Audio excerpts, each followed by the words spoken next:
All right, the mailbag questions continue to pour in, which I love and appreciate very, very much. So drop your thoughts in the YouTube comments, hit me up on Twitter, or become a Locked On Ducks insider. You get priority mailbag access and other perks as well. Link in the description below. You can get a free 14-day trial. Red Bear 1149, why Red Bear, not Brown Bear? I don't know, you tell me. Asks about the 2D Oregon's going to have in the trenches. Well, I'll give you a rough projection here in a moment, but first, I want to start at this spot. I do not expect either side of the trenches for Oregon to be as good in 2025 as it was in 2024. I like what Oregon has brought in. I like what Oregon has coming back. These two thoughts are allowed to coexist. Just watch this and hear me out.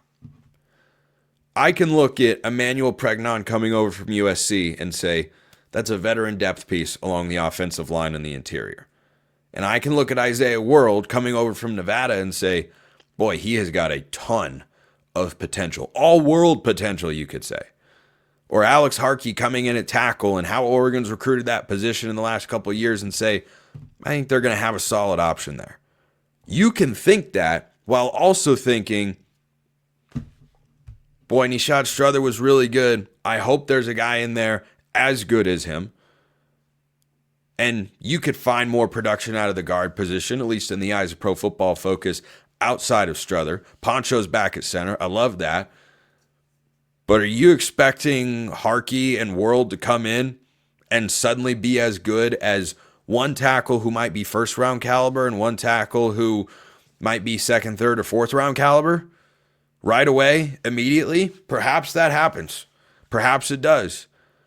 I think with the amount of experience and talent you have in that offensive line room, it should be a good unit. You cannot replace Josh Conerly, boom, just like that.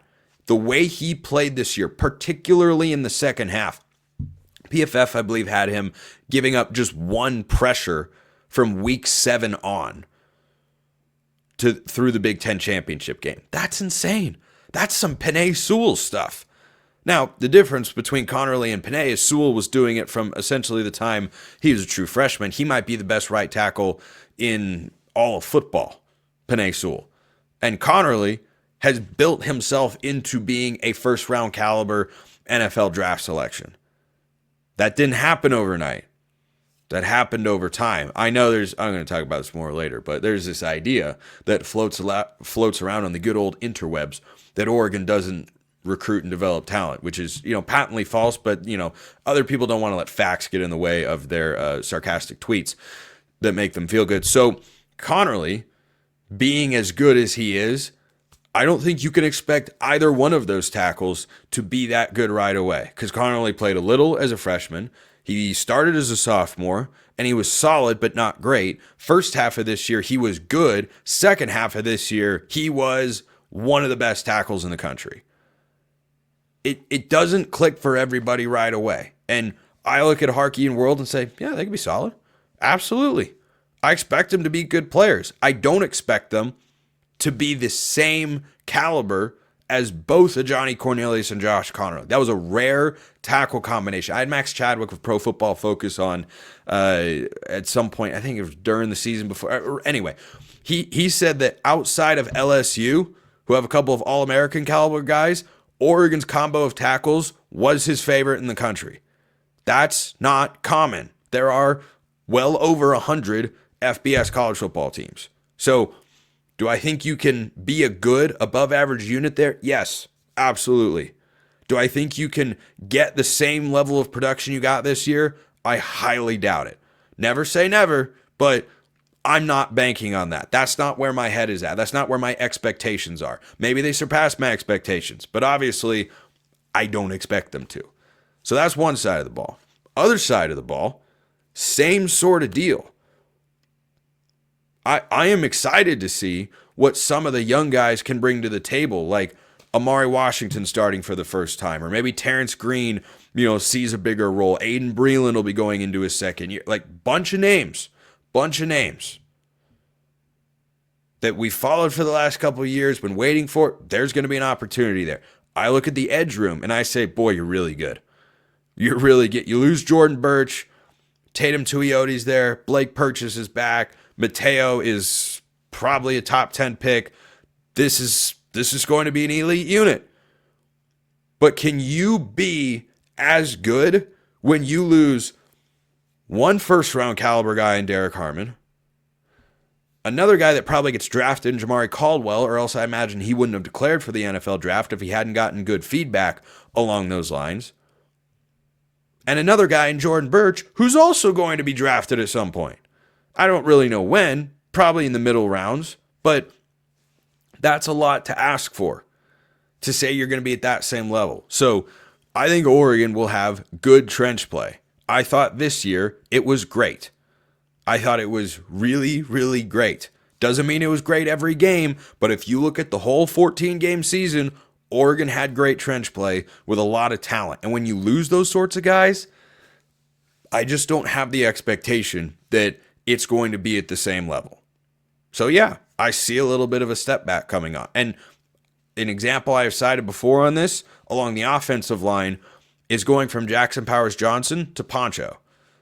I mean, Poncho coming into his second year, replacing JPJ after being the sixth offensive lineman last year. Excited about the prospect of what he did. He had a good season. There's no question, though, that is a downgrade from what JPJ was the year prior when he won the award for the best center in college football and then got drafted in the second round. Now, Poncho could be that sort of guy this year, going into his second season starting, but to say that he was going to be that right away was never a reasonable expectation. It's never what I thought of him, and it's not what we got. But he still had a good season. So, as for what the 2 deep likely looks like, if 2 deep? 2 deep. Why don't we go 1 deep? 1 deep on either side, at least along the offensive line. Because the depth on the offensive line, that's a major crapshoot there. I would guess, I know who the sixth guy will probably be, but Harkey and World are probably your 2 tackles. Poncho is at center. Bedford and Pregnon, probably the guards, and Dave Yulee, the 6th offensive lineman, and Kavika Rogers floats around in there with Janoris Wilson. All right, I got closer to 2 deep than I thought I was. Those are probably the 8 offensive linemen I'd say right now are most likely to be the impact guys for the Ducks up front. Defensively, I think you're starting Bear Alexander and Amari Washington on the interior, Tatum Tuioti and Mateo Uyunglele on the edges. And then you will also see, I think, Aiden Breland and Terrence Green on the interior. Maybe Elijah Rushing sees more of a role coming off the edge. Blake Purchase certainly as well.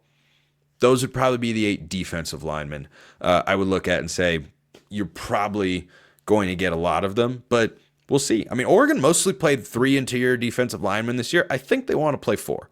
So I think you're going to have 2 young guys that didn't have a major role on this past year's team that find a pretty significant amount of time on the field in 2025. But I expect Oregon to be good. I do not expect them to be what they were last season, and that's okay. Can't be the best every single year. It's hard to find guys, no matter who you are.